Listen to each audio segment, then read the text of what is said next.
Saturday, yani leo kuanzia saa 1:30 mpaka saa 3. Hapo sasa, hapo ndio tunaenda kupikia chakula ya 5 star. Na ndio tunasema hapo ndio where great ideas are cooked. Hello everybody. Hi guys. We are Ndelaz. Yes we are. The only couple that brings you fine dining to your house. And today we have great news for you. This Saturday at 7:30 p.m. to 9 p.m. we will be at Nyambani's kitchen where great ideas are cooked.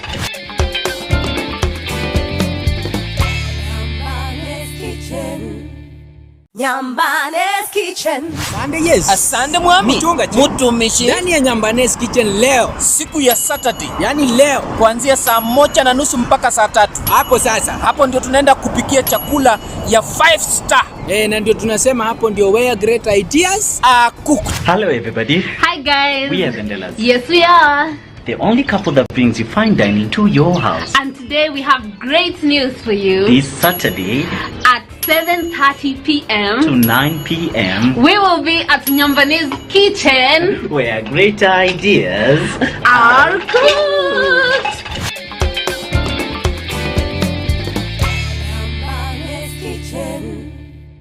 Nyambani's kitchen. Asante yes. Asante mwami.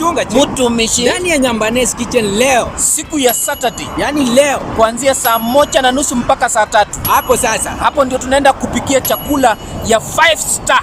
Na ndio tunasema hapo ndio where great ideas are cooked. Hello everybody. Hi guys. We are Ndelaz. Yes we are. The only couple that brings you fine dining to your house. And today we have great news for you. This Saturday at 7:30 p.m. to 9 p.m. we will be at Nyambani's kitchen where great ideas are cooked.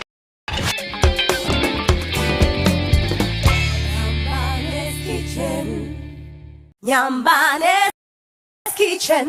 Yes. Asante mwami. Mtumishi. Ndani ya Nyambani's kitchen leo, siku ya Saturday, yani leo kuanzia saa 1:30 mpaka saa 3. Hapo sasa, hapo ndio tunaenda kupikia chakula ya 5 star. Na ndio tunasema hapo ndio where great ideas are cooked. Hello everybody. Hi guys. We are Ndelaz. Yes we are. The only couple that brings you fine dining to your house. And today we have great news for you. This Saturday at 7:30 p.m. to 9 p.m. we will be at Nyambani's kitchen where great ideas are cooked.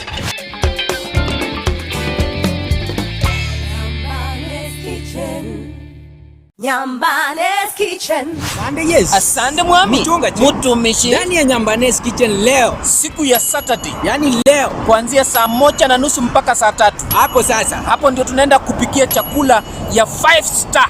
Na ndio tunasema hapo ndio where great ideas are cooked. Hello everybody. Hi guys. We are Ndelaz. Yes we are.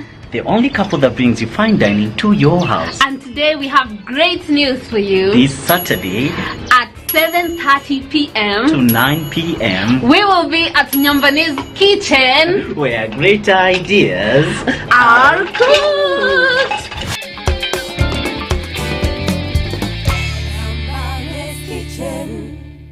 Nyambani's kitchen. Asante yes. Asante mwami. Mtumishi. Ndani ya Nyambani's kitchen leo, siku ya Saturday, yani leo kuanzia saa 1:30 mpaka saa 3. Hapo sasa, hapo ndio tunaenda kupikia chakula ya 5 star. Na ndio tunasema hapo ndio where great ideas are cooked. Hello everybody. Hi guys. We are Ndelaz. Yes we are. The only couple that brings you fine dining to your house. And today we have great news for you. This Saturday at 7:30 p.m. to 9 p.m. we will be at Nyambani's kitchen where great ideas are cooked.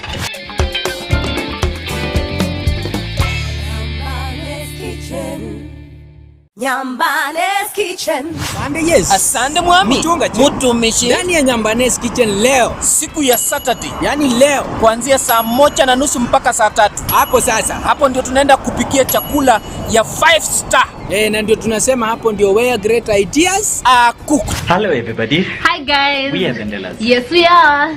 The only couple that brings you fine dining to your house. And today we have great news for you. This Saturday at 7:30 p.m. to 9 p.m. we will be at Nyambane's kitchen where great ideas are cooked.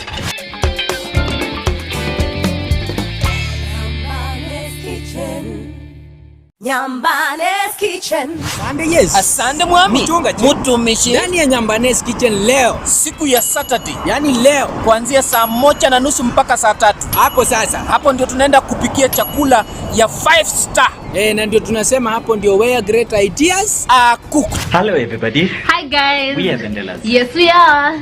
The only couple that brings you fine dining to your house. And today we have great news for you. This Saturday At 7:30 p.m. to 9 p.m. we will be at Nyambane's kitchen where great ideas are cooked.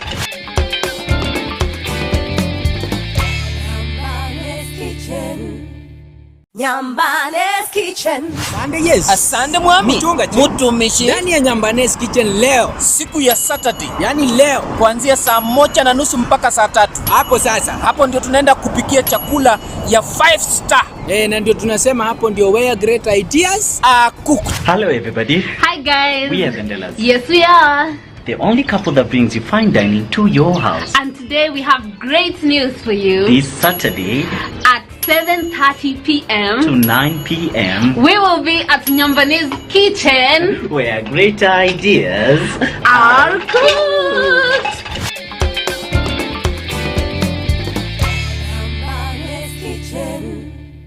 Nyambane's kitchen. Asante Yesu. Asante Mwami. Mchungaji. Mtumishi. Ndani ya Nyambane's kitchen leo, siku ya Saturday, yani leo kuanzia saa 1:30 mpaka saa 3. Hapo sasa, hapo ndio tunaenda kupikia chakula ya 5 star.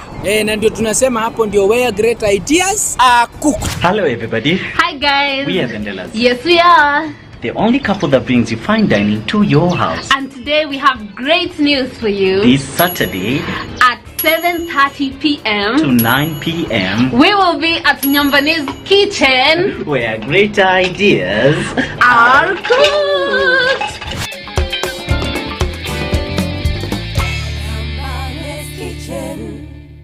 Nyambane's kitchen. Asante Yesu. Asante Mwami. Mchungaji. Mtumishi. Ndani ya Nyambane's kitchen leo, siku ya Saturday, yani leo kuanzia saa 1:30 mpaka saa 3. Hapo sasa, hapo ndio tunaenda kupikia chakula ya 5 star.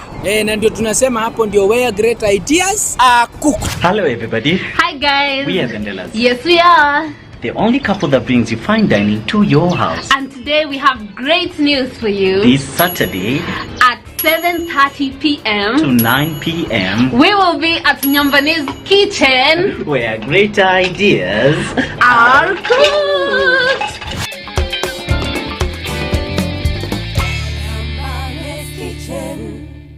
Nyambane's kitchen. Asante Yesu. Asante Mwami. Mchungaji. Mtumishi. Ndani ya Nyambane's kitchen leo, siku ya Saturday, yani leo kuanzia saa 1:30 mpaka saa 3. Hapo sasa, hapo ndio tunaenda kupikia chakula ya 5 star. Na ndio tunasema hapo ndio where great ideas are cooked. Hello everybody. Hi guys. We are Ndelaz. Yes, we are. The only couple that brings you fine dining to your house. And today we have great news for you. This Saturday At 7:30 p.m. to 9 p.m. we will be at Nyambane's kitchen where great ideas are cooked. Nyambane's kitchen. Nyambane's kitchen. Nyambane's kitchen. Nyambane's kitchen.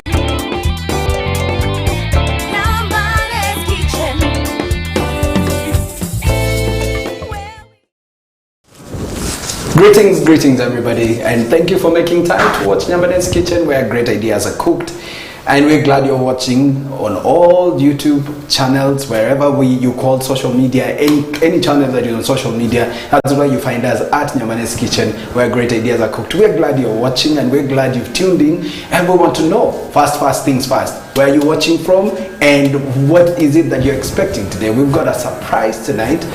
We've got great guests tonight, and surprise to you, because everybody was kind of thinking it's all about comedy.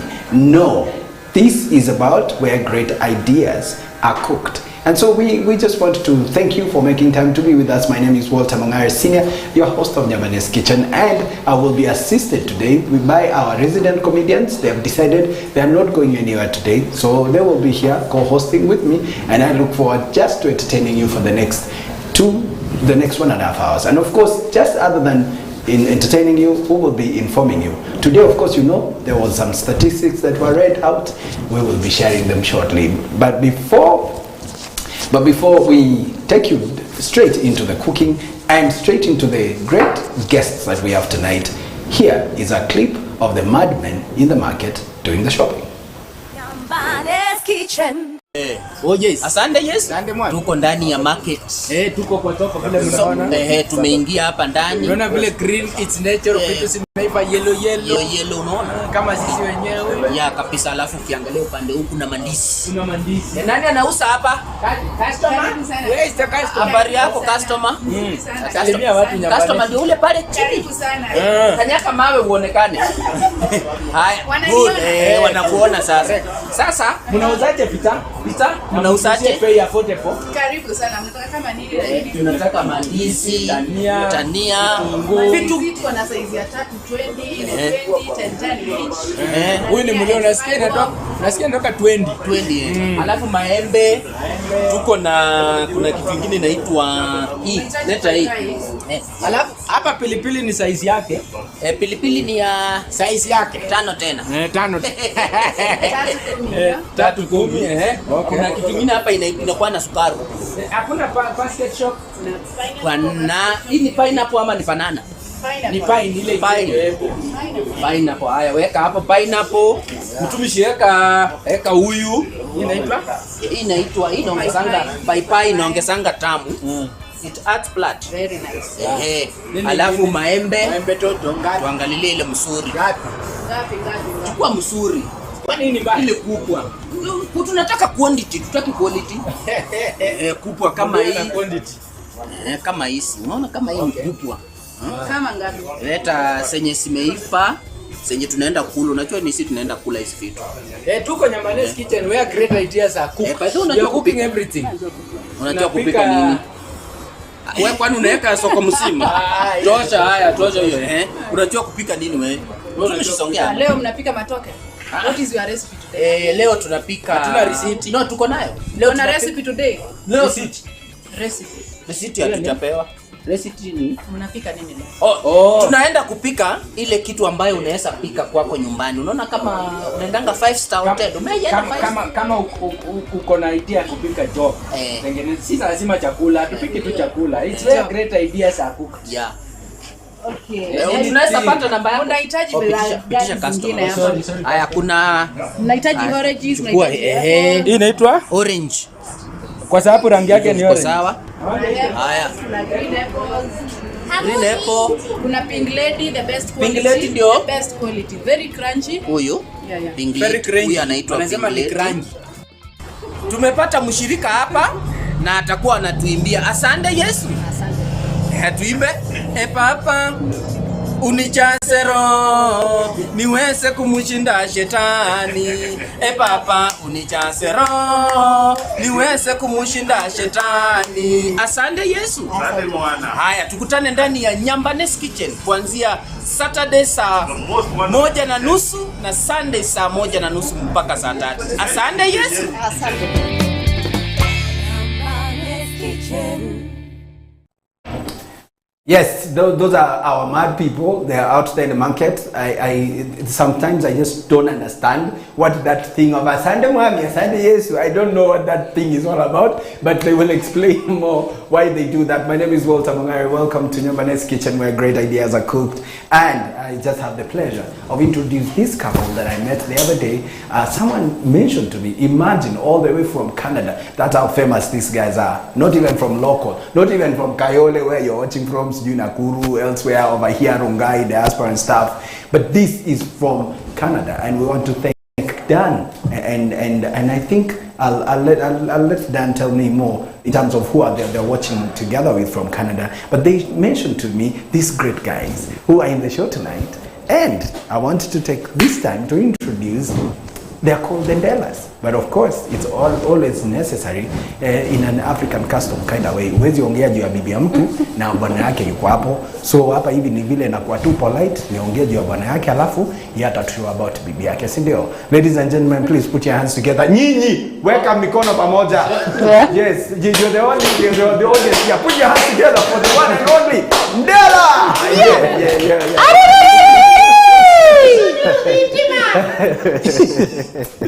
Yeah, bro. Yes. It's a pleasure. Thank you for making time for Nyambane's Kitchen. We're very proud of you. You have a great idea that you've cooked.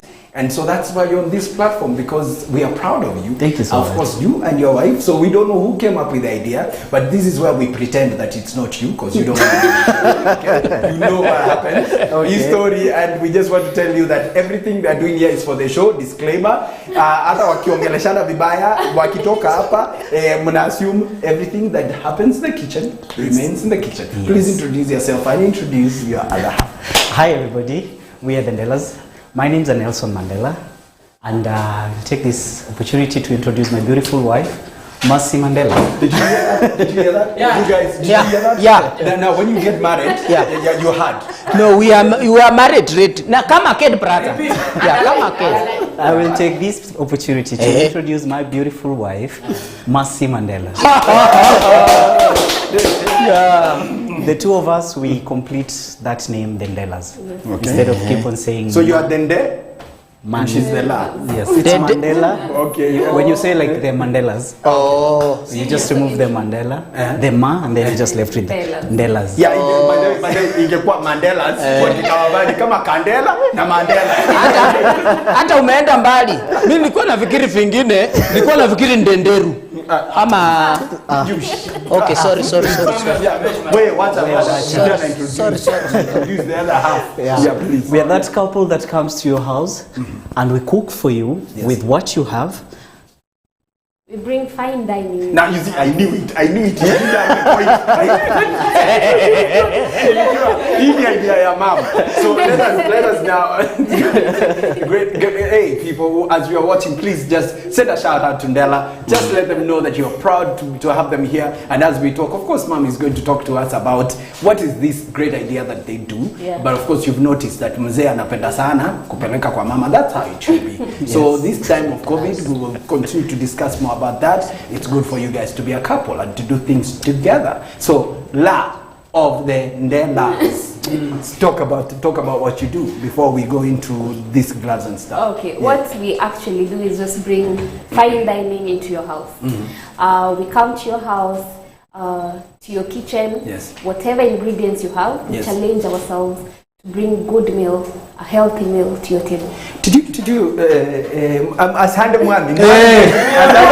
Yes, we nani? Mwami, asante mwami. Did you hear what she said? Yeah. As in we bring you what? We bring you, it's called fine dining. Explain. Sit there and explain what that means. Sit there. Fine dining. I find dining or hii ni moto tisa. Hii ni hot seat. So you want me to find dining? Siko tu hapa. Si dining, anatafuta dining iko tu kutoka hapa jikoni. Naomba unaongelea dining kan? No, actually fine dining. It's fine dining. D-I-N-I-G. So tafadhali mkiongea, don't go into big grammar. Yeah, maintain the grammar that. But that's what you're supposed to say. Apart the crowd. Yeah. Musitupeleke sana. Okay, guys. The Ndelaz are doing what you call fine dining. Let me explain it. Let me break it down for you. Say it. Fine dining. It's fine dining. Like, you see, people always want to go to a hotel to get good meals, to be served and get, you know, that experience. Yeah, that experience. Okay. That's what we're bringing to your table. Okay. Yes. Before we go into details, we just want please take people through the normal drill, why we have masks and why we have to why we have to maintain social distance, and help the Ndelaz to understand how the kitchen operates, how they need to wear the mask and stuff like that. Yeah. Yes. Yeah. Shikilia You mask, explain. kama MC wa church. Yeah. Uexplain kwa nini tuko na mask? Na how distance, social distance. Now, unaniexplainia na mtosi ashasema. Now, endeleeni kupigana tu.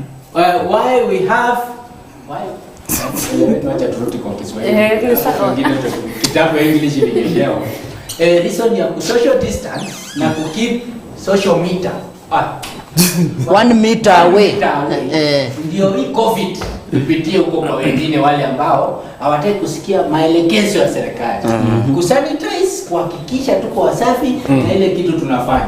Ndio maana unaona kwa Nyambanes Kitchen tuko na social distance, put on your mask, mahali sasa ile inafaa na sasa ile tunapika, ndio maana unaona tuko safe. Yeah. So at this point we all wear our masks. Yeah. Okay. So kuna kitu umesahau. Kitu gani? It's our priority in Nyambanes Kitchen. Always kufala a mask naenda kusaba makono. Okay.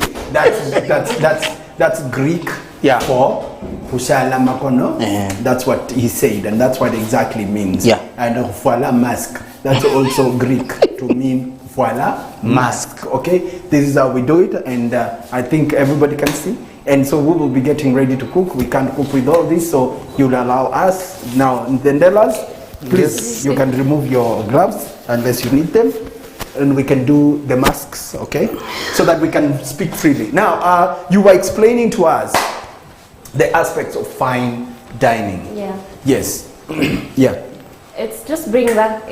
It's bringing the experience to your table, the hotel experience, the good meal, a healthy meal to your table. Yes. Oh, okay.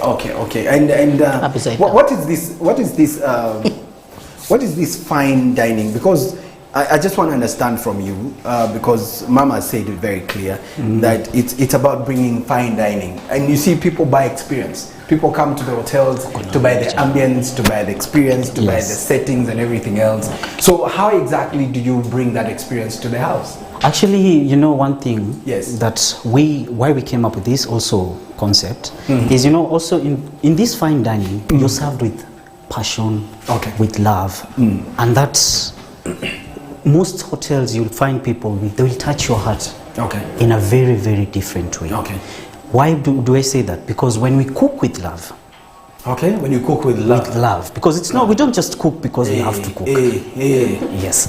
We just cook with lots of love, and we appreciate what we do. I don't know what this is where I just want to ask my minister Mutai Kagwe to forgive me, because these guys are couples, and we know that whichever way they are at home, they sleep. I wouldn't say the rest of the word, so please move near your wife. You guys, we miss Sana. So it's good for you guys to be together. So this time for COVID, everybody is very sensitive. You know, people are welcoming people to their homes, and you guys, if you have questions, write them down so that you ask one question at a time. Of course. And stop looking at the food. No, I want this young man to expound. You know, unajua si tumezoea. Singine utachoma hapa mbele ya watu. No, nataka expound kupika na mapenzi. Kupika na love. Wow. Okay. Please forgive us. It's okay. This is a multi-language platform, so we normally speak in several languages. Several languages. They are about to Kiluyan.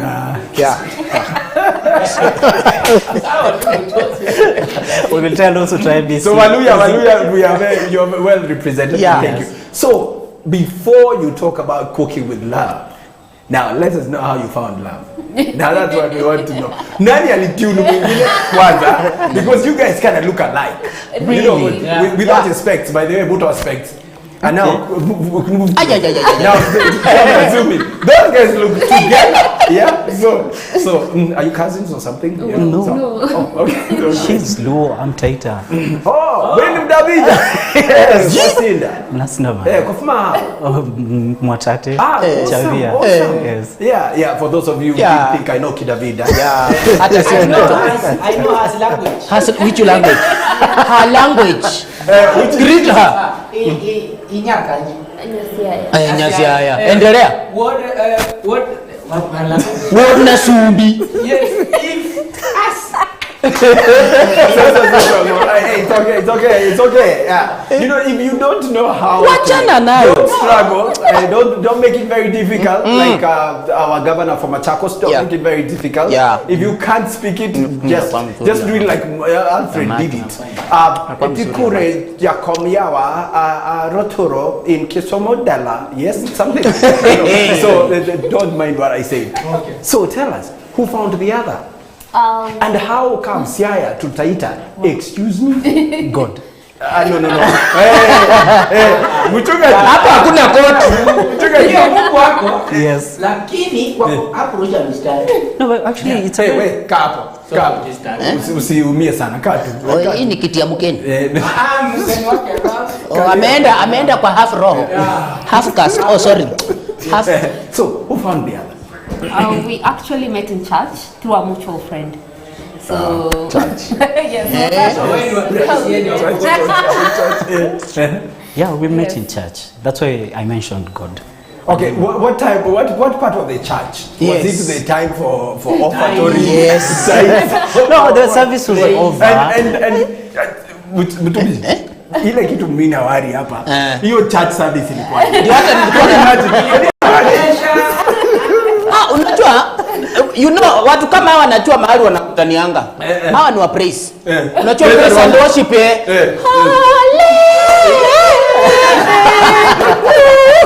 So, after hapo namba ikatembea kitoko chai ile tunaona kuna kuonga na worship leader. Yeah. Na So ule kulingana na vile wase wanakaa, huyu ni worship leader. No. The Davida looks like the guy who's the worship leader. Did you hear the way he started before we started the show? We normally pray, and so the Ndelaz today were kind enough to start us with a chorus. Exactly. And how did you? I was like, This is how it happened. I was like, wonderful. Wale waomba sasa yeye anaimba hiyo something wanavura wale waomba saidia namba.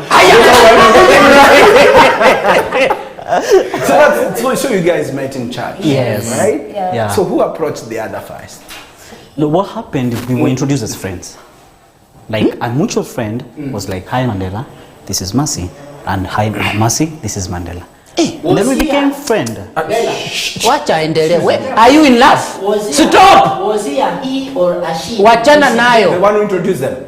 It's immaterial. They're together Yeah, now. it's immaterial. Yeah. Are you in love? Thanks. Thank you. So we became friends. Yes. And our friendship grew with time because then I was still in Kenya. No. This guy does not know how to tell the story. Mami tuambie. Sema, unajua madem nakwambia alafu.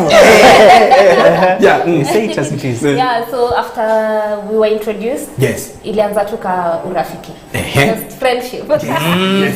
So at that time he was in Kenya. But a few months later, again, I left. Where? He left the group. The group.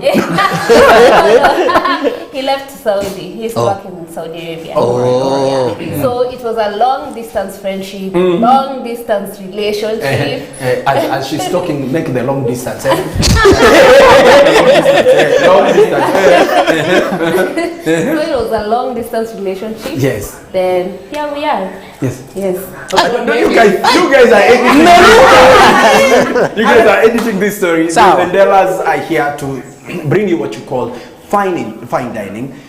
Basically bringing the hotel experience into your house with the ingredients you have. Have you imagined that meal you pay for 7,000 shillings, the Ndelaz can actually do it in your kitchen? 7,000 shillings. You go and pay. The Ndelaz, yes. Breakfast, lunch na supper ni pesa ngapi? Wewe tuko Nyambanes kitchen. Yeah. We don't deal with any figures below 7,000. Yeah. So that's what these guys do. They bring fine dining into your house. By the way, we will be sharing their contacts how you can reach the Ndelaz and how they can just, whenever you are visitors, even for yourself, and you just want to treat yourself, you want to treat your family, you want to treat your spouse. These guys are continuing to tell us the story. Remember, tumefika sasa mahali umse alienda Saudi Arabia. Unasikia? Sasa day mako Kenya, choir is no more, the guy is in Saudi Arabia, and the relationship is long distance. So today we just want to find out, as they cook, how did it go? So today, Mchungaji Mtumishi, please come here and tell us what menu they are cooking. Of course, you guys went to the market and what you expect of them. The Ndelaz, please, you can take your station. Yeah, take. We need to clean our hands first. Kuosha mkono. Na wanapendana. No, wanaosha mkono in uniform. Baya anza sana. Me when I grow up, nataka kuwa kama Nelson Mandela na upipi yake. Amesema anaitwa Mandela wakamaina sima. Anaitwa Ndelaz. Sasa mimi nataka pipi yangu kuwe tu hivi. Hii culture. Inaitwa culture. Yaani hiyo rangi ya sura yake. Natural. Black is yeah. So tulienda sokoni tukanunua zile vitu tulinunua. Yes. Tulinunua nyanya, tukanunua kuku, tukanunua vitunguu, tukanunua natania na endeshinisha balanganga konjet. Sorry, hii nani inaitwaje? Cucumber. Alafu na vitu zingine na mawaru. Kuna hii pia tukanunua petri ya macho. So hizo ndio vitu watatutengenezea naso. Kipindi uangalie. So what we can ask, by the way, yes. Now for purposes of referring to you, do we call you Mr. Ndelaz? Because you are the Ndelaz. So Ndelaz, do we call Ndelaz when we want to make reference to her? We just want to ask you, this meal you're cooking in any 5-star hotel, what could be the reference? When you're going to the menu, when you're going through the menu, what do you call it? In that sophisticated one. For example, I can give you this. In this kitchen, we cook what we call Souvenir dollar. Souvenir dollar is basically ndengu ziko na soup.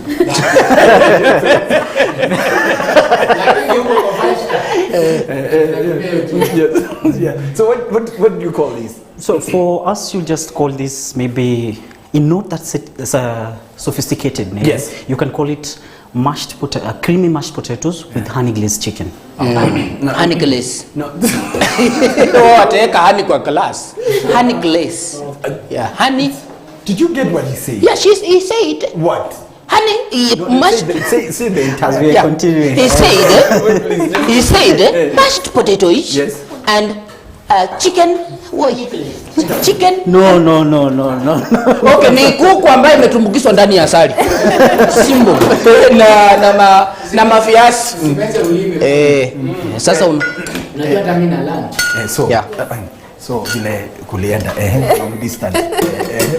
Wacha mimi nipige story na mama Katanyana. So what was the challenge at that point when this guy is in Saudi Arabia and you are back here in country? What were you doing then? Were you still in the choir? I was studying. No, I was in school. Yeah. You can carry on. I was still studying actually. In school I did IR.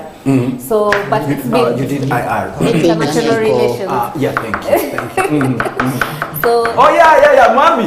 Sunday Yesu. Sunday Yesu mkono. What? Atakata mkono. Hii nyanya ina nguo ametoa nguo. Ametoa nguo. Ngoja. Don't try this at home. This is Nyambanes kitchen where great ideas are cooked. Mwana vile nyanya nakatwa. That's why you need to ask the Ndelaz to come to the kitchen, in your kitchen. Their number is scrolling and the number is right there for you to call them, for them to come and show you how this is done. But back to the story as we chop the tomatoes. You studied international relations because this guy was in Saudi Arabia, so you wanted to be international. So your motivation was that, right? Partly. Wait, endelea na interview. What I pick something over here. Amesema international. So wakati ulikuwa na graduate alikuwa yeye. No, he wasn't. Hiyo ilikuwa part ya syllabus. I graduated but hakuwa around. Yes. So how Nelson? Yes. Nelson? Yes. Nataka kuuliza tu swali moja, very simple question. Tafadhali. Unajua hii mambo ya COVID mimi imenifundisha mambo mingi sana. Kweli? Hii unajua mimi pia napikanga. Okay. Na nilipikia mtu story akaniambia nilikuwa nakuuliza unapika nini? Napika chakula. Okay. Na niliambia mtu siku ingine akaniambia nimekaliwa. So nataka kuuliza out of international unaita aje kitu? Professional. Yes. Is it true nimekaliwa? Not really. Sababu napikanga najipata mimi ndio na change mtoto typer. Not really. Mapenzi ni watu wawili. Mapenzi ni watu wawili. Na So watatu mfichini. Exactly. Now, actually I was going to say that wakati mnapendana na mko na mtu ambaye mnasikizana mnaelewana, ina maana kuwa unakuta most of the things hautakuwa unasikia ugumu kusaidia. Ni kweli. Because if in today's generation, my wife is working. I am working. Siwezi sema nitakuja tu kwa nyumba. Maybe she's doing a better job than mine. Yes. Na siwezi sema nitamaanisha sababu anafanya kazi na wazee wetu walitufunza bwana vipi? Mke wako anakupika na kukulisha. Wale wahenga wale. Hiyo tumekataa. So to this point tumekuja ku realize there are so many men wanafanya ndoa zao hazi flourish kwa sababu kuwa kazi zote ni za mwanamke. Za mama. Yes. Before you got married as a man, how were you surviving? No. Mine is, I'm not even worried about what you're saying. Yes. It's how you're talking and still chopping. Chopping. You're not looking. These asante mwami, asante yes. These guys, they cut the tomatoes like they wanakata na msumeno. Yeah, come so let me ask you. Yes.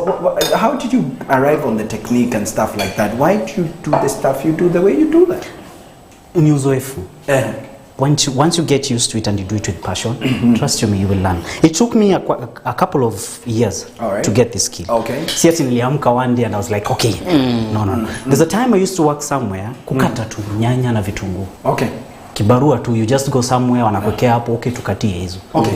So let me ask you, what is the, other than, when did you, this story of cooking? Yes. How did you develop the passion to that cooking? Since childhood. Okay. Yes. Why? Who was a good cook? Your mother or your father? Actually my late stepmother. Okay. She used to cook very nice meals. Okay. And we don't have a sister. All right. Yeah, we're just brothers. Yeah, for those who wanted to have a conversation with Ndelaz, wataita, unajua wataita bana. Yes. Poleni. Kitibwe. Ana sister. So I don't have a sister. All right. And one thing that really moved me is that kuna wakati your mom she's tired, she needs help, and she needs somebody to help them. To help her. Yeah. So this is where I started coming to the kitchen. I started becoming passionate. I started learning cooking different meals, and the passion grew. the passion really grew, and it grew to a point whereby I decided, you know what, I can do this as a profession. Come on. So from there, I realized since it's a profession. Come on. So when you know, as a kid, when you're passionate to something, I appreciate my late stepmother because she taught me. All right. She taught me the things that I didn't know, the things that I wanted to know. She was there. Yes. Now this is when we go back to the Ndelaz. Ndelaz. Yes. This guy is back from Saudi Arabia. Yes. And the lesser sentence. Actually, when we were still dating, there's a time he broke up with me. Really? Really? Come on. They broke up. In a few minutes time, we will be talking about the breakup of the Ndelaz after Saudi Arabia, and then they broke up. Okay. Now we want to know who broke the other. Yeah. So, hey, mama, wait. Nenda kata nyanya. Nenda kata nyanya.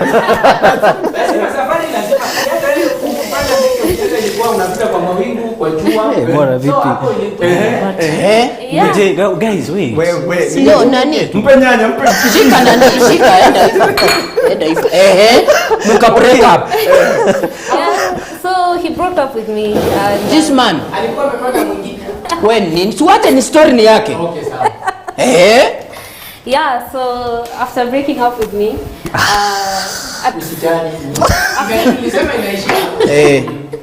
after a few months, he wanted me back. Yeah.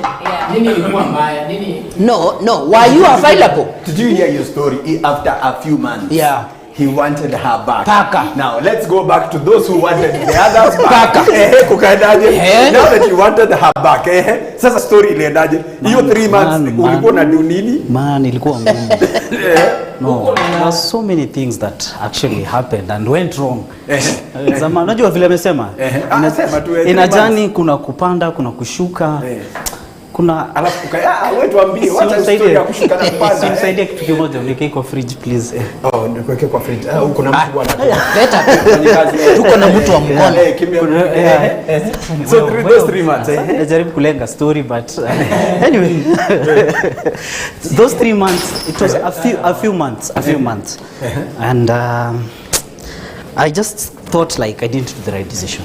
I didn't make the right decision because she's so precious to me. All right. Yeah. Now that you got to know, right? No, I was under a lot of pressure with work and a lot of things were really happening. To break up with her? No. Just miscommunication. Okay, so how did you connect that story of breaking up? So ukamwendea ukaenda kwake. Now this is the hard part. Yeah. Now this is where you, the one camera will be on your face as he tells the story. You show us the reaction whether it's true or it's fake. Let me do something first here. Wait, what are you doing? I want to. So just remember, the Ndelaz, when they come home, they prepare the meal just like it's a 5-star hotel meal with the equipment and the kind of systems that you have in your kitchen. So you don't have to worry about what is it that I have, kuka inakaaje na nini. Angalia pani ya kawaida, angalia mafuta ni ya kawaida, nyanya ni ya kawaida. Ndela. So, hakuna kitu ngumu. Kitu ngumu. Like apologizing to somebody you love, not to her in person, but her parents. Because that was the only thing. That was the only thing she was like. God, your story in a part. When the Lord went and wacha turudi kwa mom. Before we read those who are talking to us on.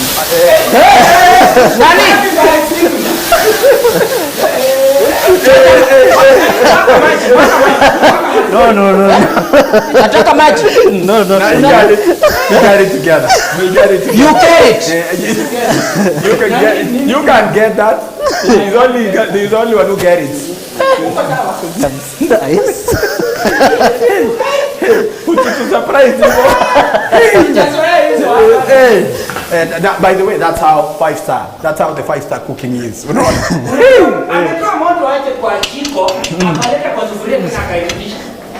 Mimi hata hiyo sitaki kwenda, bado nataka kusikia ile story kutoka kwa madam. Sikia. Unaona hata vile wanadu. Akishamtolea moto, anaenda hapo. This man is very careful. He's not careful. He's caring. Careful. Hata mwabaki. So this guy, he came to apologize to your mother, not even to you. Yes. That was the show. Of course, I didn't want anything to do with him at that time because I was hurt. Yeah, so and he really tried. So he flew back to Kenya and went straight to my mom. Wale watu mnapandanga matatu kwenda Kakamega kwenda ku apologize kwa msichana. Sikia, he flew back. Did you hear that? Is that a flying when it doesn't. The difference is what kind of craft you are doing. Which one are you used to? Let me explain to you how it went down. Sasa mimi nimekaa nina mabling, you know, watu wa Dubai, Saudi. Yes, nimekuja hapo and I'm like, okay, you can try and imagine I'm the person who's coming and she's like her mother. Okay? And I decided, okay, nikajichocha. I'm like, no, Mimi, I'm so clean, I'm so fresh. I went to her mom and I was like, hello, mom. And I wanted to talk to you and ask for forgiveness. Trust you, it wasn't easy. Because in Nairobi, I'm at In Nairobi. And then I was like, I know I had to break your daughter. I broke the heart of your daughter. Na nimemkosea. I brought the heart back. Can you imagine alikuwa just imagine, you know your mom better. Anaongeleza mama Mjaluo. Kwa nini flaki? Ni kama flaki, anaitwa flaki. Flaki, ni kama flako.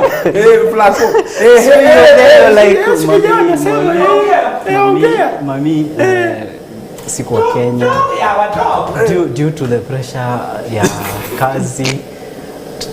Hey guys, it wasn't easy.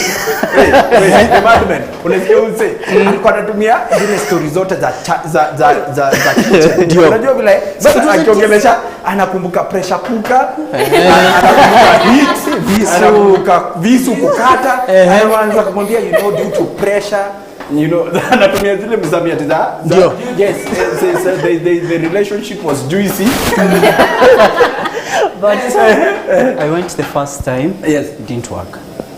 Mother akasema hiyo story wacha mimi waacha. So I went the second, the first time, and when I was there, I was like, na mzee hey, unaweza enda kuona mzee mtu. Mother ndio soft. Mother ndio unaenda kuona kwanza. I was there like mother alikuwa anakuelewa na kujua. Tunajua I had her daughter. Yes, and it was not easy for her and for her mom. Mzazi ni mzazi. Mandela, my man. Yes. Ni nini ulifanya ambaye huyu msichana akaenda paka nyumbani? Akasema I had to she just touched my heart. She touched my heart. Aligusa moyo. Ulimgusa, aligusa roho yako. Yes. So wewe na wewe ukakataa kugusa. No, unajua unaweza gusa alafu ikubali, ikatae. You just but then I wasn't testing waters like naweza jaribu. No. Ulikuwa na msimamo. And as a man unaenda kuona mama ya mtu. Lazima uende na sukari. I will continue. Wacha tu hiyo stories good, ni sawa. Ndela re.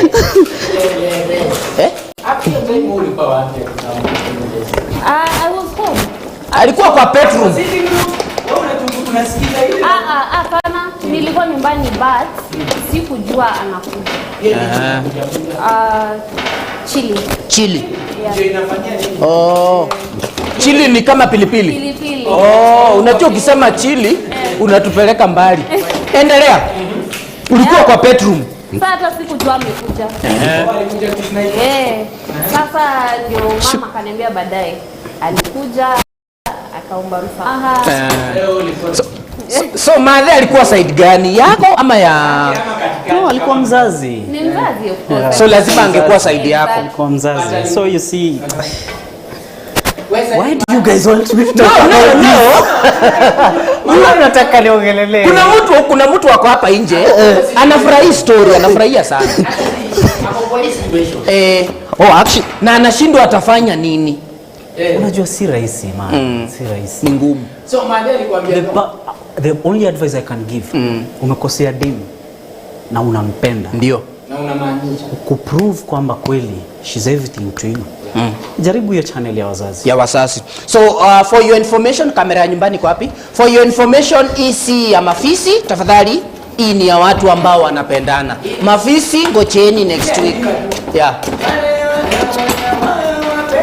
Wayai wana baraka wale wapenda Ndelaz. Yes. Au kwenda na kasonga hapo? No. Roho yote yanawezekana. Sasa hiyo Mandela alikuwa anajua church. Yes. Mnaenda church moja pia na Mandela? Yeah, no, si church moja. Sasa hizi ziko wapi? Nini hizo? Mwiko? Yes. Mwiko iko hapa. Unajua hii kitchen yetu, Mtumishi ndiye alikuwa kwa hii kitchen wa mwisho. So, mwiko kularishana. Mwiko. Mwiko kubere yao. Pole naongea na Ndelaz. Wacha nitaipata tu. Point wao unataka kusikia story. No. Kabisa sikuwa nataka kusikia. Kwa nini? Alikuwa amenivunja roho. Chanda tumia. So na wewe ukiko. Kwani ilikuwa uchungu gani hiyo? Ama aliona kamwarabu mahali kakwa? No, hakukuwa na mwarabu. Huyo vile huyu mwanaume anaongea, this man is very faithful From deep down. Yeah, from his heart. I can see. Unajua wanawake wa Kitaita, ninasema tu from nishaitembea hapo Foita. No, umeikuwa na msichana Mtaita. Wacha kusema. Wacha niseme nishaikuwa na msichana Mtaita. Really? Experience yako? Tupe experience. Tupe experience. Lakini leo topic ilikuwa yenyu, acha turudi hapa. Unaruhusiwa tu.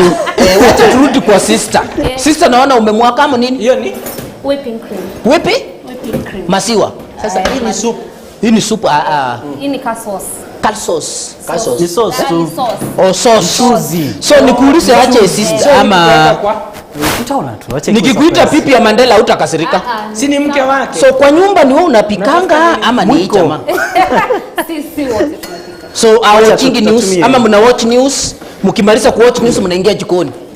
Saa zingine atapika peke yake. Na wewe ukifanya nini? Saa zingine tunapika pamoja. No, Saila anapika, wewe unafanyanga nini?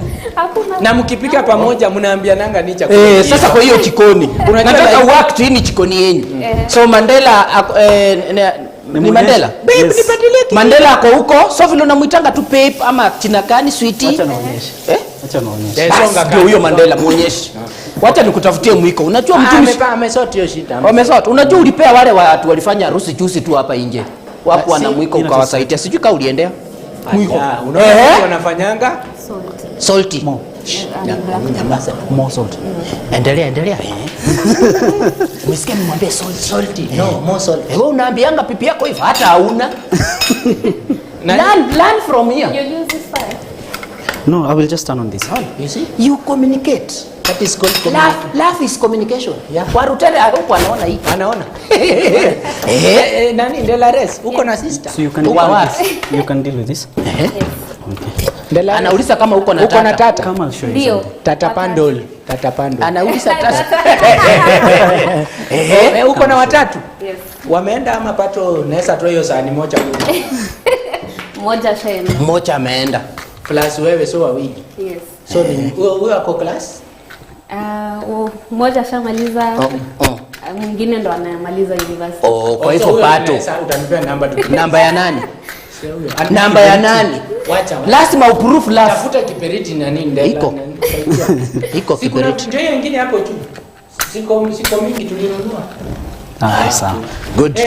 So, Ndela, hujatuambia ulirudi after how long? Chicken. No, this. Yeah, wapatu wana communicate. Yes. Communication So once I put the chicken there, anyway, just put it aside, cover it. Okay. Yes. nasikia.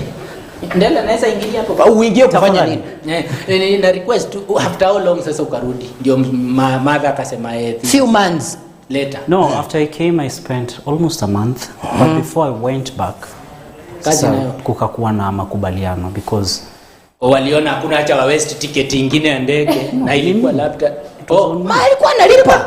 This man is very gentleman.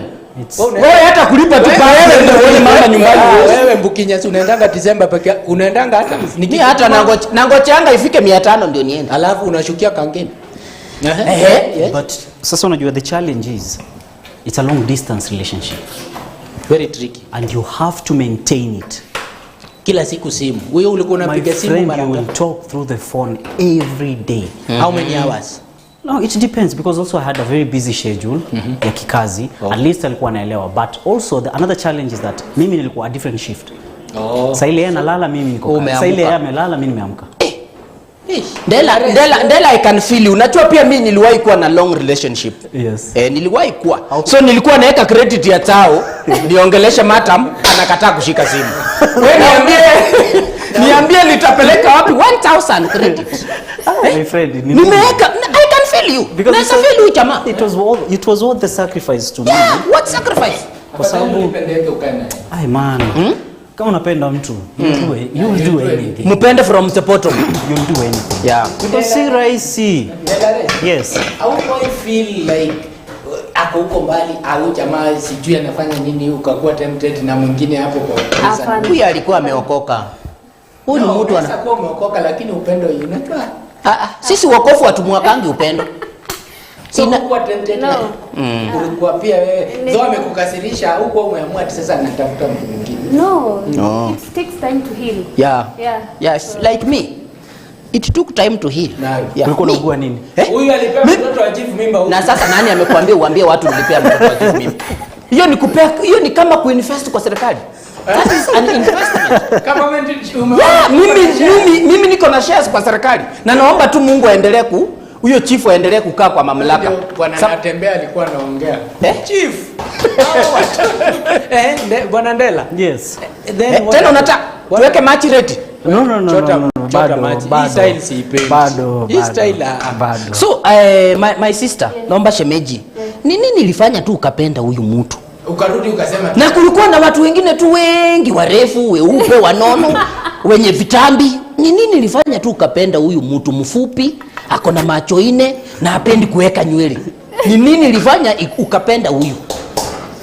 Yani tulipendana tu. Mlipendana tu. Out of nowhere. Na hii mapenzi yenyu mmeandika kitabu? Ya love. Inafaa. Yeah, hii ni kitabu hii. Utakuja kwa leo. Ndio hiyo. Bado. Bado. Tawashtua msijali. So mtumishi, naona shemeji bado kiasi tu. Shemeji anamonda. So umemwachia aendelee. Yeye anajua mahali atatolea. Vizuri sana. Okay. So hii ndio hiyo mawaru imetwangwa. Inaitwa mashed potato. Yes. Na hilo iko ready. Hii iko ready. So tunangojea tu kukula. Yes. Haya. Actually nilikuwa nimechemsha hii. Ulikuwa umechemsha? Nimechemsha kwa sababu tutaikausha. Tuweke asali. Asali. Machi ama asali? Unachua supu. Patele ya machi utaweka asali. Asali na yes. Inatengeneza supu. Leo nakwambia tuko hapa. So na hii umesahau hii? Kama hii ni ya baadaye. Bado. Ako kwa ni step nani wewe ndio unapika? Mimi nakwambia nimeshaanza kumesa mate. Wewe unasema kumesa, mimi naanza kujipa mate. Bwana Ndela. Yes. Unasema kabla urudi maelewano ilikuwa. Maelewano ilikuwa. So mother alinitafia ama alinta. Unajua I had to also, since I was sure of what I wanted, I also involved my parents. So wakakuja. Yes. Mkakuja kwa ukumbi moja. Yes. Unajua huwezi jipeleka ujibebe nataka. Lakini ya kwanza ulienda peke yako. Yeah, the first one I went alone. Then wasema tukae chini tuongee tujue uko sure about our msichana wetu John a representative. So they came from Taita? No, my parents are from Nairobi. Okay. Yeah. Tukaenda. No, actually what hapo sasa I left. Ukarudi job. Saudia? Yes. And on my behalf my parents wakakuja. Wakafanya ile kitu Anana alifanya. Yes. So huyu ulikuwa? Yeah, nilikuwa. Kwa hiyo meeting. Yes. But alikuwa ameshaacha ripoti. Ukaelewa. What happened? Uliambiwa aje sasa? No, from there, unajua we are in communication with her mother, with my parents. Tukawa tunaongea because sasa our relationship was based on communication. Na the level of trust was iko juu. Hata kama uko Saudia wewe uko unafikiria ati no. Juu obviously ulikuwa na marafiki wewe maboys kwa church. But you know, as much as the challenges are there, it was worth the sacrifice kwa sababu at the end of the day here we are. So you can imagine long distance, job, the pressure, everything. You want to fix somebody you want to get married to, a relationship which you want to get married to. Man, uta sacrifice sana. So you had to resign? No. See, I still continued my job. Hata saa hizi? No, so after we got married, when my contract came to an end, I had to come. But I had to come, do the wedding, everything, then I left again. Yani ulikuja ukafanya wedding, ukasign, ukapewa chiko ya stima, after kupewa chiko ya stima, yes. Ukasign, yes. Na ukaenda. Yeah. Ulifeel aje wewe? Vibaya sana. Mtu amekuoa, amekuwekea pete, hataki kuenda na wewe. Alafu anakuacha. Ama mshaikula trip huko? Hapana. What was the experience? It was hard. How hard? Imagine umetoka kwa nyumba yenu ya mzazi yako. Na kwenye kuna watu. And then umekuja. Alafu umepelekwa kwa nyumba nyingine sasa uko peke yako. For how long? Everything is so, peke yako. Like for how long? It was around 2 months. 2 months, 3 months. And then akadecide contract kisha atasign arudi sasa. Enyewe huyu mwanaume anakupenda. Comments zinasema nini? Mwanaume anakupenda huyu. Nitakuwa nangojea comments. Tutakuwa tunazisoma tu hapa. So after kurudi, after your husband kurudi. Yes.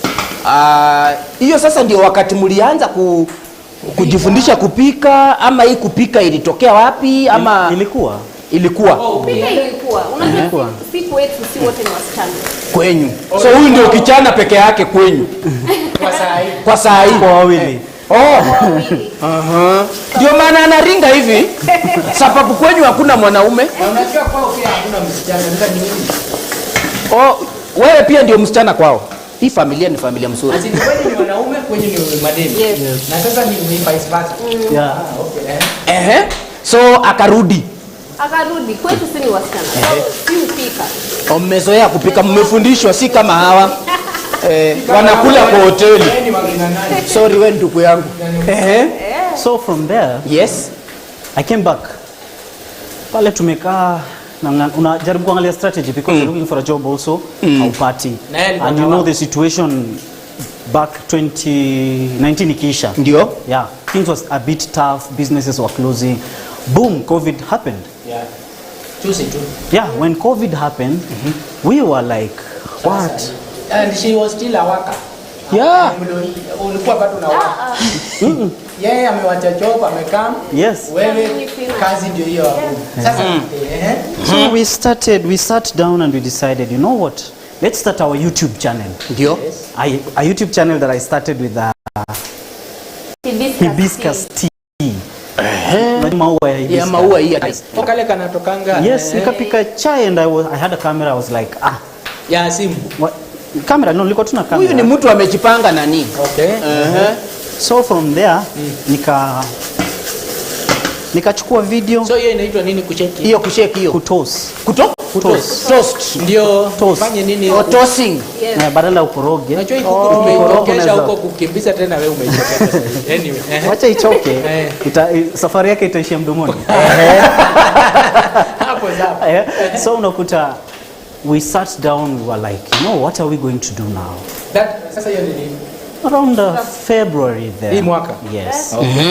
February nikachukua video. Nikachukua video nini and I was like, So wewe ndio ulikuwa na record ama yeye? Nani alikuwa? She was doing something else. You know when you're doing something in the house and everyone is like, you're in corner yake and I'm in my own corner, I'm doing my own things. Akaniambia, by the way you took that video. When will you post it? Iko tu hapo. Ukasema sasa itakuwaje hii? Itakuwaje? Mimi ndio huyo. Unajua ni vizuri saa zingine paka akitoka panya anatawala. Wacha kalia. Wacha nisikie vile anasikianga akilipa watu mshahara. Nikiwa kazini, nikiwa nyumbani, as I was doing whatever I was doing, ikakuwa so hizo zimeiva tuko tunaweza kula. No. Ikaweza kuwa nifanye kazi. Sorry. Tuchukue video. Ndio. It took us 2 months. Yeah. Nilichukua video February. But I posted it I think early April. So this year. Yeah, this year. Na nyinyi mko na neema ya Mungu. Hamuna kazi. Na mko na mfanyikazi. Covid mfanyikazi wako na mfanyikazi, hawana kazi. Alikuwa analipwaje? Mungu ni mwema. Watu wanafanya. Turudi hapo kwa video. So tulipokaa tukaona by the way we can come up with a concept because mimi nilikuwa napenda kupika kwa nyumba. So most videos nilikuwa nachukua tu nikipika tu for fun. Yeah. So and then the first time I posted a video on YouTube, yes hatukuwa na viewership kubwa, but there are those few people when walikuwa wanatuambia, guys, you need to put more, you need to add more, we need to see more content. Yes. So what are we going to do which is different from any other YouTuber ambaye anapika? Ndio. Ni wengi, everybody is cooking out yes. there. So what we did is that tulikaa chini, we had to think a lot, and also we knew, you know, some things even if you have to do, you have to sacrifice na put more effort. I hope uyungui. No. Imagine vile tunaongea chakula inakuwa tu rate pole. Yes. Bas. So we posted and then we came up with this idea whereby, by the way, with the little knowledge I have about fine dining dishes, yes, and her passion for food, because hata nikipika she's always there. Supervise. Yes. Hata saa zingine anaonyeshanga vitu mpya hivi sijui. New ingredients. So yes. And ni talent, ni passion tu. Na wewe umesomea? No. Mimi nilifanya tu ile tu college like kupata the certificate and everything. But certainly ulitip No. So it's a talent. It's a talent. And so we can call it a hobby? Yes, for us it's a hobby that we love. Yeah. And we decided to change it. Isitufurahishe sisi. Ifurahishe pia watu wengine. So what we decided is tunakuja kwako. We will document what we are doing. Yes. And make mnakuja kama sisi kwetu. Yes. Tunawahire. What we are doing here. You will hire us to make you a meal ambayo unakuta it is a bit 5-star. Yes. Like it's ni kitu unaweza enda ulipie nje. But sisi tunakuletea kwa nyumba yako tukuonyeshe how we can do it from your kitchen. You do deliveries.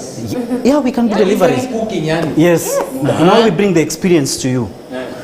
Soy sauce? Yeah, soy? Soy sauce. Okay. Hey, ndio hiyo moto. Wacha, unataka kumrusha nini wewe? Hivi sema hiyo moto. So moto ya nini?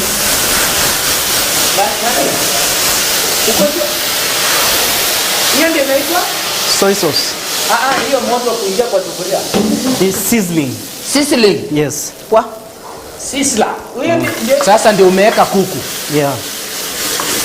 Mkaendelea ukasema ni apart from cooking ukiendelea kuna kitu kingine mnapenda, unajua mnaweza sema mimi napenda comedy, unaona niko jikoni, napenda kutravel. Mko na sana napenda music. Ni vile hii speaker yetu kwa watu nani? Watu tamuwekea. Tamuwekea. Na wewe? Mimi sana napenda art. Kuchora. Umemchora akipika? Kuchora kuchora miti. Unachora simba.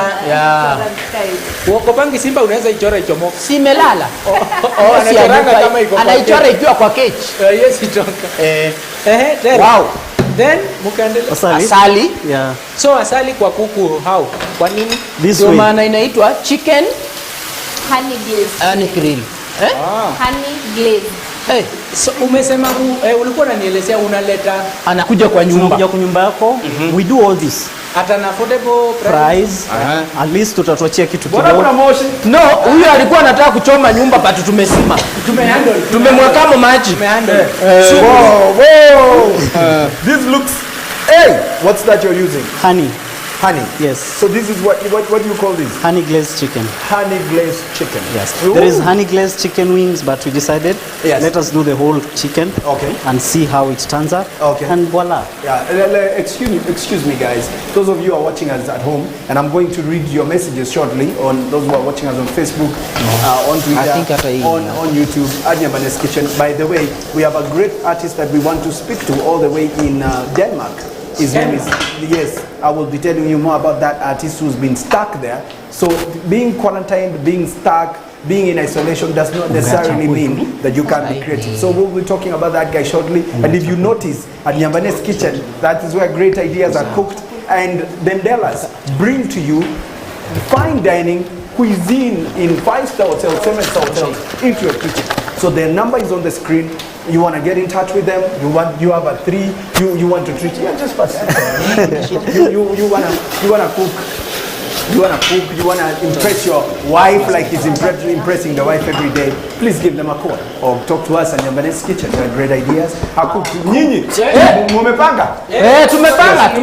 I want to interview an artist. Yeah. I want to interview an artist. Go on. So that we can give the Ndelaz an opportunity for them to wind up before you do the testing. Yeah. So I don't know, director, are we able to connect to Denmark? Please, we are trying to dial to Denmark. That shows you that the pandemic, it's not just about, getting worried about what can I do, all those small things that you have. We've been cooking with Ndelaz at Nyambane's Kitchen where great ideas are cooked. And if you notice, it's all about 5-star fine dining in Nyambane's Kitchen. Nimejionea mbali. Tulete nirutishe. Leta. Mparudishe. Angusha ingine na nini ndio tukue sema. So I hope these guys walimalizia ile story. Wamemaliza? Yes. Paka wakarudiana. Wameenda tipa. Kuja ukae hapa, Kaa chini. Yes. Huyu wakati alienda alifunga ndoa, aliwacha nani? Akapewa chiko ya stima. Kupewa chiko ya stima, akaiacha tena. Sorry. It's okay. It's Maji, okay. water? No, it's all right. Water.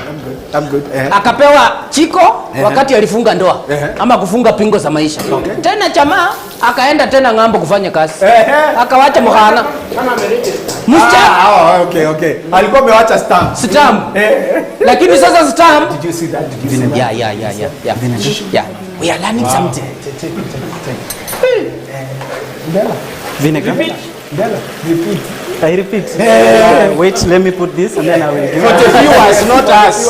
We are already so. Hey, my friend, let me tell you something. It's beautiful to cook with your wife. My friend, mimi kuanzia leo, I have changed my mind. Yes. Mimi ule pipi nitaoa nyambani. Nani, sorry. Sema. Ule pipi nitaoa, I'll be doing this. Okay. Wherever you are, learn here. Elizabeth Chikujuma, Ndio, watching from Dubai. Janet Ateno, Ndelaz watching from Australia. Ndelaz, Mr. from Australia. And Thank you who so are much. in diaspora, wave at the crowd. Wave at the crowd. Wave at the crowd. Yeah, wave at the crowd. Okay, that's what we do at Nyambane's Kitchen. Na nini ya mgeti your story. Nyamazeni tu mukosilo mtaipata saa tu. Then David Omoga all the way from Dubai. Virginia Mwambia anasema Ndelaz watching from Russia is we have a guy watching from Russia, my friend.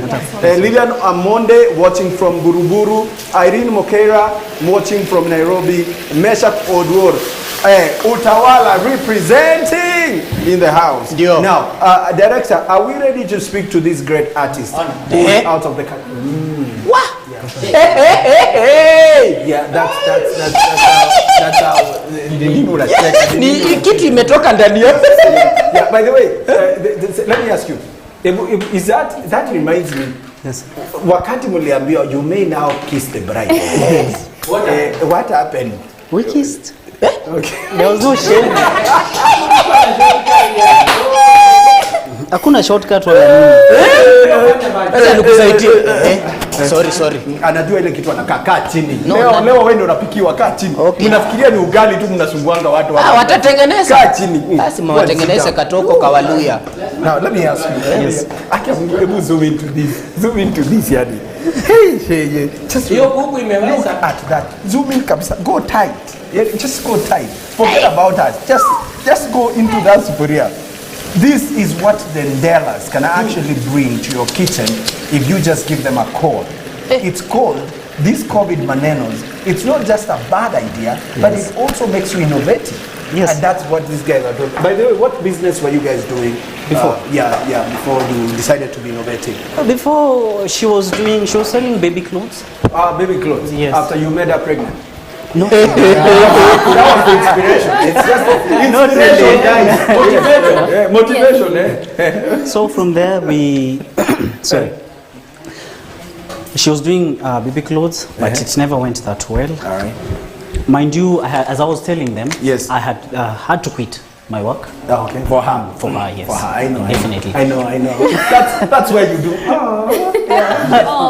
Things like that. Work us out defect. So when we came, I decided, what are we going to do that will be a bit different, touching, and it will inspire people out there. Awesome. And we'll enjoy. And we will enjoy. Awesome. We had to pray about it. We had to fast about it. All right. And now, that's an oxymoron. An oxymoron. How do people who wanna cook pray and fast?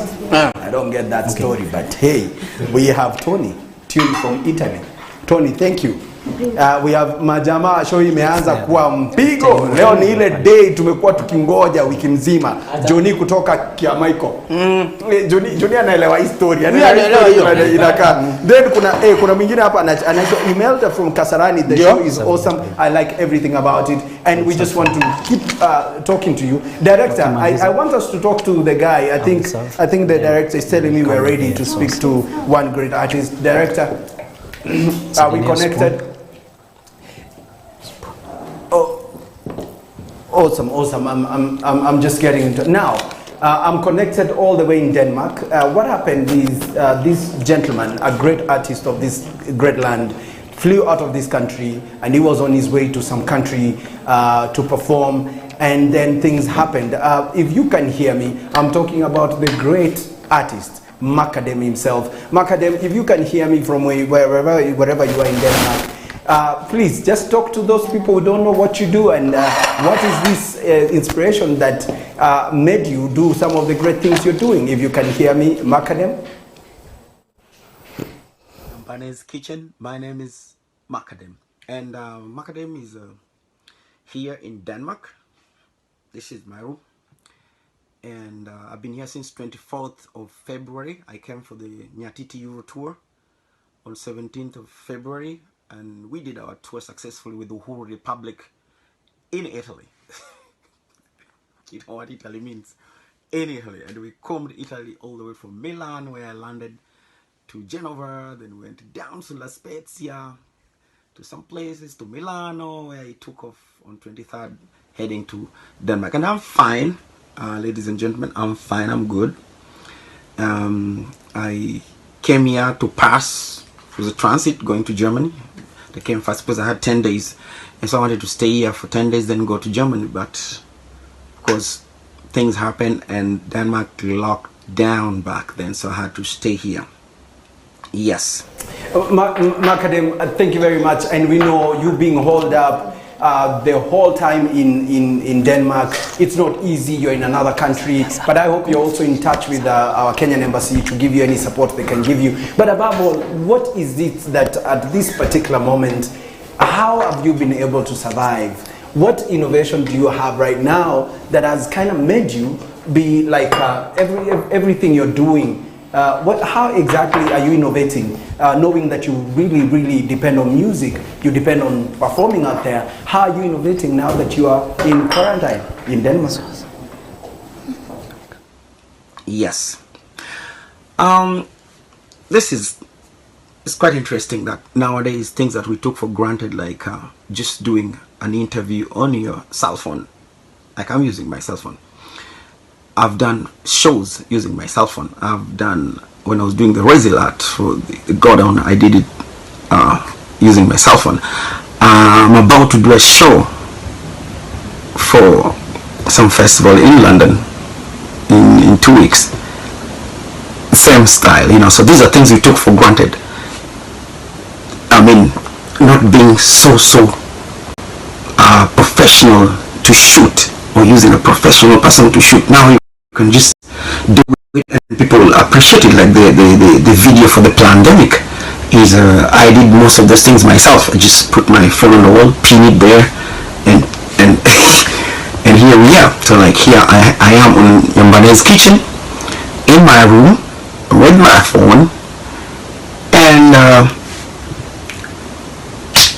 it's business as usual. So these are things that we took for granted, and now they're actually happening. Yeah.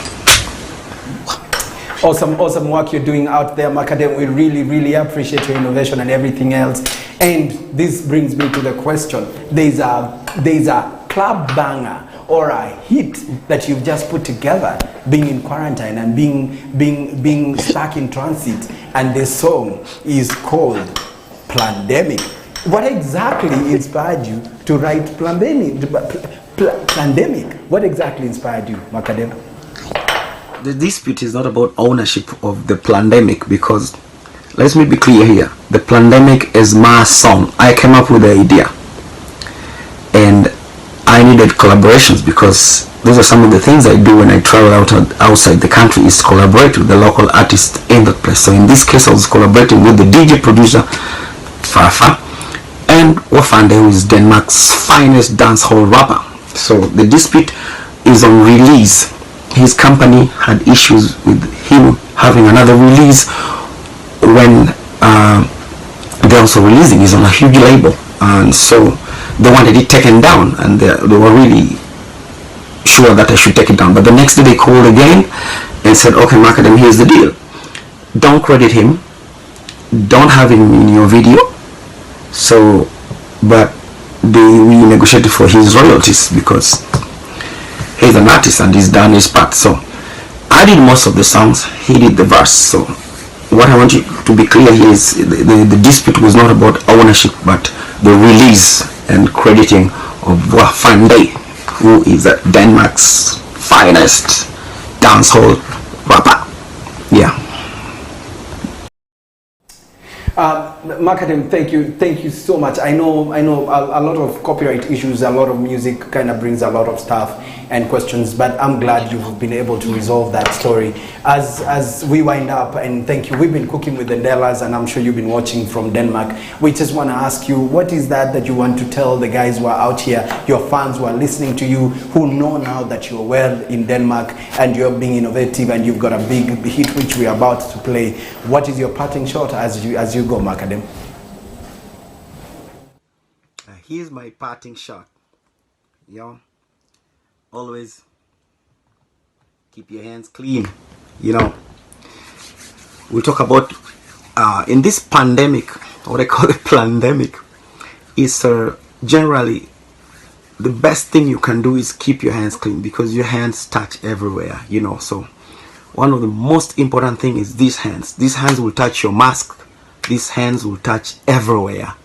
So your mask is not as clean if your hands are not clean. So the first thing first, keep your hands clean. Don't go shaking your hands. Don't go touchy and then forgetting and touching yourself. So keep your hands clean. Social distancing. You always learn to do that, like I told you about sitting next to each other but not directly, because you don't know the person who is sneezing and the person who is breathing and all those kinds of things. And then of course in Kenya, put on your mask so you keep it real. That's my parting shots for you, ladies and gentlemen. In this pandemic, you have to get safe. If you're still supposed to stay at home, find a way to stay at home. I know it is difficult because we live from day to day making our money, but find a way of staying at home, find a way of staying safe, find a way of keeping your hands clean. Makadem, it's been wonderful. It's been wonderful speaking to you. We've been speaking to Makadem all the way in Denmark, isolated, stuck there. But it's not just about staying at home. It's not just about being out there and the COVID and the lockdown and everything else. As it happens, when you're there, you can always innovate. You can do something with yourself. As you can also see, the Ndelaz are getting ready to serve you the 5-star meal that they've been cooking at Nyambane's Kitchen, where great ideas are cooked. But before we do that, may I now have the pleasure of introducing the club hit banger of Makadem, Pandemic. Enjoy.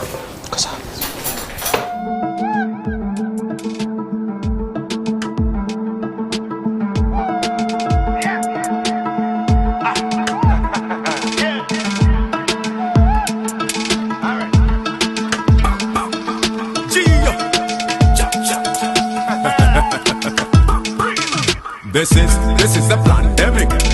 You make it look like a pandemic. The whole world got an epidemic. Fact is all academic. This is the pandemic. You make it look like a pandemic. The whole world got an epidemic. Fact is all academic. One, put on a mask, keep your hands clean. No shaking your hands, no hugging, no kissing, no touching, no travel. Keep your distance. Stay at home, stay safe. This is the pandemic. Two things you must get used to. Quarantine, one at a time. This is not how it used to be. Curfews, lockdown, this is so military. This is a pandemic. Read the COVID-19 daily briefing. To flatten the curve, we need a vaccine. Call the medic before going for testing. Fever, dry cough, tiredness, symptoms. No panicking, no need to go to hospital. Breathless, chest pain, speechless. You need an immediate medical attention. Coronavirus is an epidemic. This is a pandemic. You make it look like a pandemic. The whole world got an epidemic. Fact is all academic. This is a pandemic. You make it look like a pandemic. The whole world got an epidemic. Fact is all academic.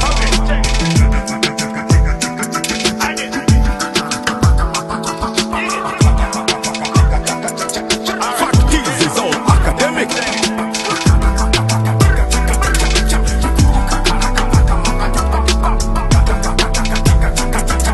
Fact is all academic. Tell me what they planned it. You want the truth, you go hear it from Wafande. Don't be bad, don't be mad, don't be angry. Lockdown mode, people filling up the pantry. And it's so evident. Let me challenge your intelligence. Never see no wings on an elephant. Many men turn a blind eye to the evidence and stash up like a pelican. Of course, mask on and mask off. Have to stay strong, be one at all cost. Stand up, taller than tall. Whole world together, one man for all. This is a pandemic. You make it look like a pandemic. The whole world got an epidemic. Fact is, it's all academic. This is a pandemic. You make it look like a pandemic. The whole world got an epidemic. Fact is, it's all academic. Fact is, it's all academic. Fact is, it's all academic. Fact is, it's all academic. Fact is, it's all academic.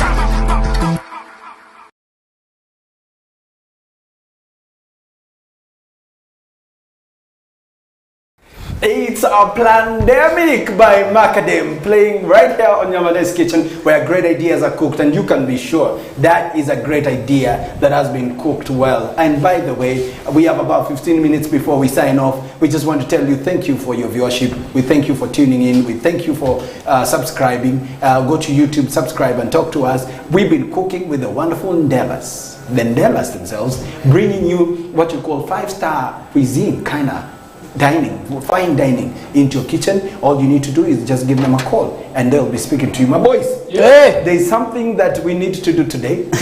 We have 3 people. We want to give congratulatory messages from Nyambane's Kitchen. Number 1 is a lady called Elizabeth Chege. Our director, I'm sure you have something that you can put up there. We celebrate you on receiving the prestigious World Green Building Council Chairs Award.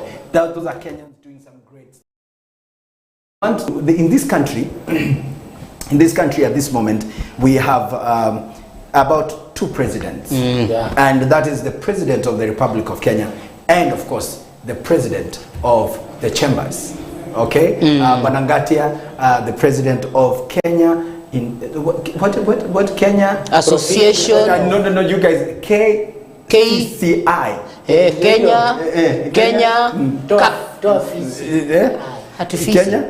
Kenya Association by Chambers. Tukusoma vizuri. No. Kenya Aso Kenya Physical. Kenya KNCCI. Kenya Funeral. Sorry. Kenya National Chambers.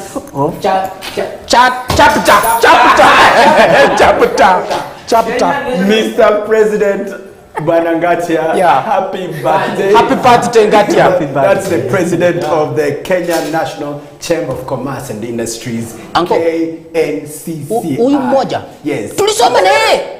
Ni huyo. Ngatia. Unaona hata simuiti na nini na initials mimi. Tulisoma na Ngatia. Tulisoma na yeye. Cassette. No, let me ask you. Let me ask you. Kama mlisoma na President KNCCI Ngatia. Then what happened to you guys? Hapo ndio pato tuko, hiyo ndio shita tu tunajulisanga. What happened? Another president we want to give congratulatory message from Nyambane's Kitchen is the President of Malawi. The President elect is not only an elected president, but is a man from the clergy. Congratulations to Malawi people for bringing the church to government. Pastor. Sasa imagine sasa tuko mashujate Malawi. Asha address. Kwanza unajua hiyo si address ni someone. Hiyo ni someone. Ukishamaliza unajua umepanga Asha sikokeni. Nani? Ananiambia ule protocol. Sataka itolewe hapa. Yes. Kabla tuendelee. Yes. Deputy wake sasa kama wewe ni president ndio pastor. Pastor. Ranganende lisala lira lia tata ndi mwana lia Roho Mtakatifu. Sasa kabla tujaanza kuhutubia inchi hii la wacha tuende kwa kitabu cha Mathayo 16. Biblia inasema and then anaenda hapo mbele. Anasahau alikuwa and then anakuja hapa mbele. Sasa deputy wake ni translator. The Bible says, Biblia inasema, hallelujah, wananchi wa Malawi. Hallelujah is not wananchi wa Malawi. I said hallelujah. Unafaa kusema Bwana asifiwe. Bwana asifiwe. Hallelujah. Bwana asifiwe. Malawians people. Kwa Kiswahili wana wa Malawi. Watu wa Mali. Wana wa Mali.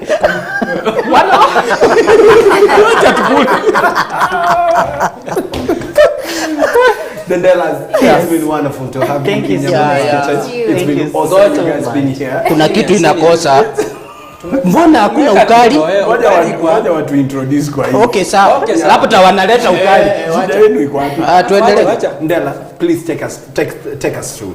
As you can see, this is as I said before, mashed potato. Yes. With honey glazed chicken, coleslaw salad, with tomato sauce cream. Yes. So as you can see how I plated it. Yes. It is the mashed potato. On inside it we put the sauce.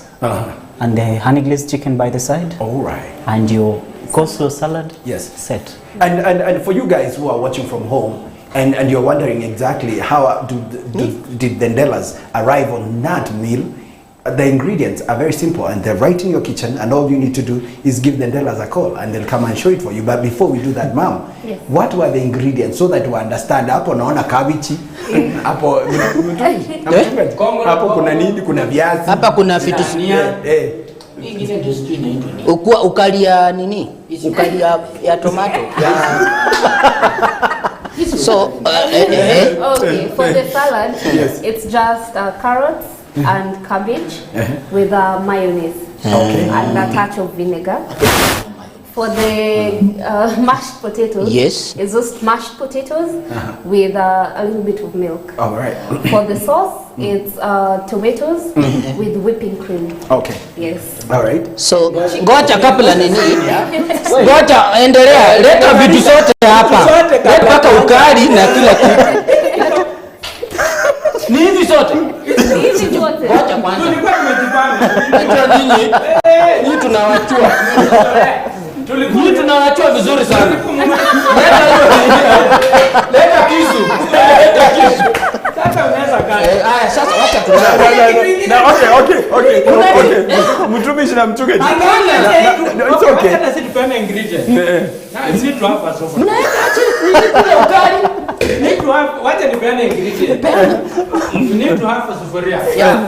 Send a plate. Yeah. Of course ya mjiko. Wewe endelea kunini? Yangu nikane mata. Mungeonja kwanza hii.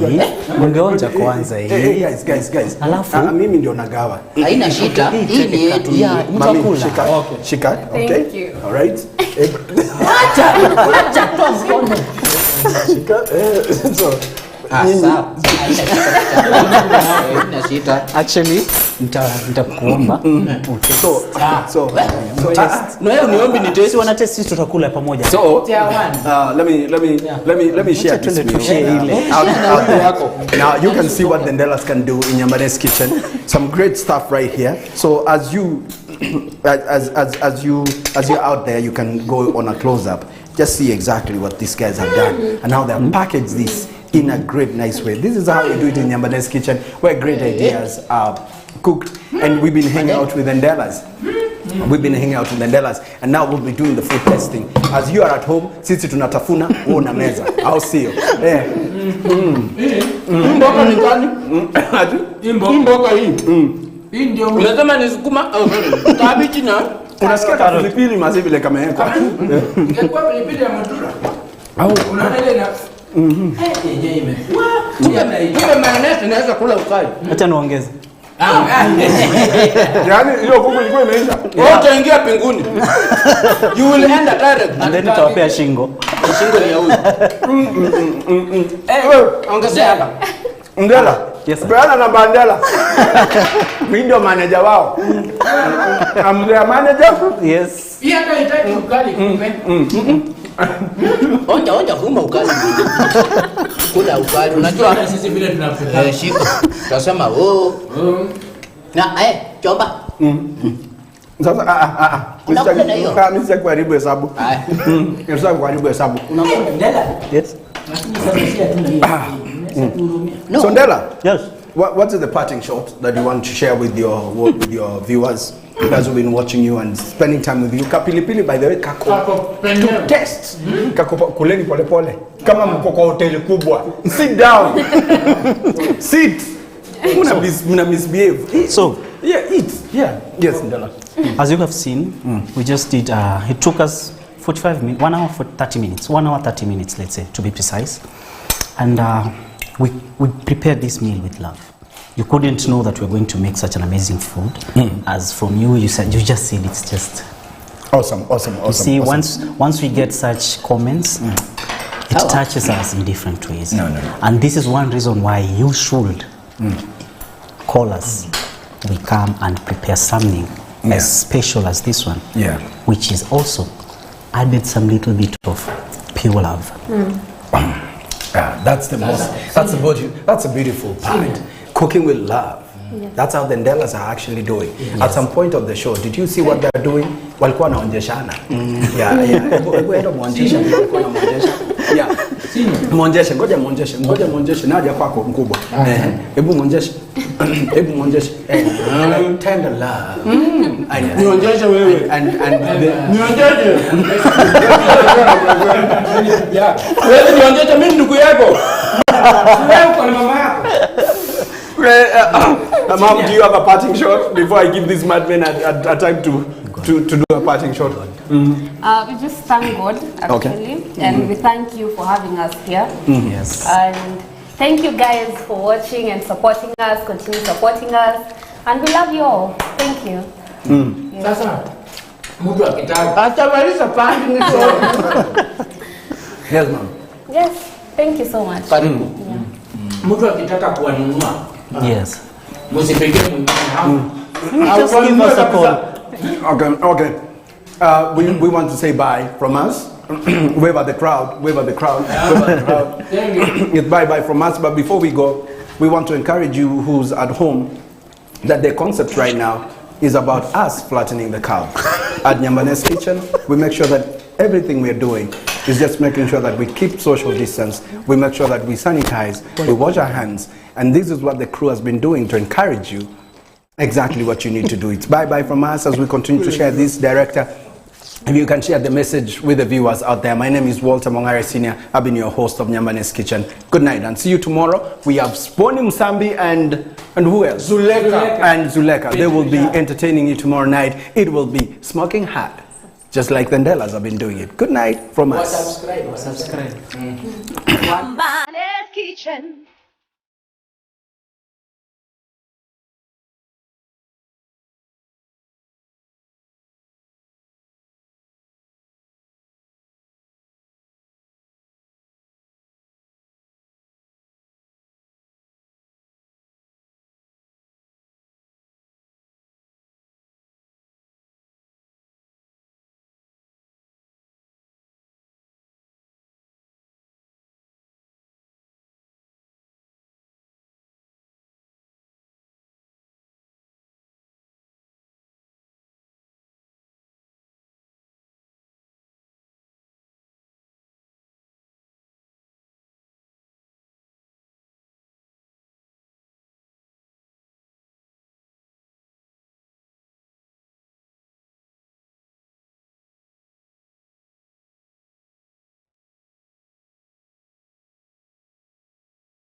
Nyambanes Kitchen.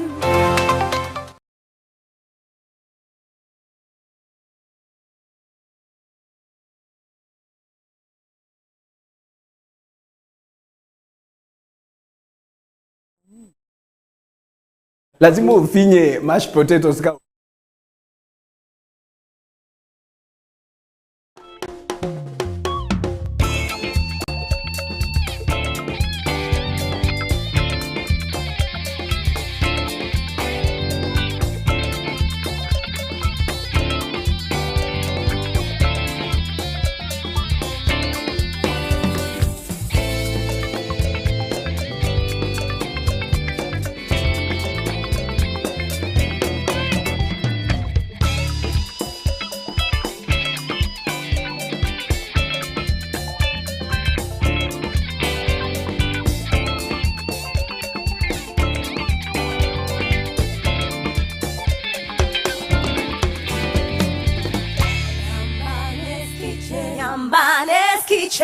Wakenya majina kamili mimi najulikana kama Sulaga wala lo ajab ama gabana na Sulaga mama ya kutugo Sunday hii Juma ibili tabatana na mimi ndani ya Nyambanes Kitchen 7:30 p.m. mpaka 9 p.m. This is the only place where great ideas are cooked.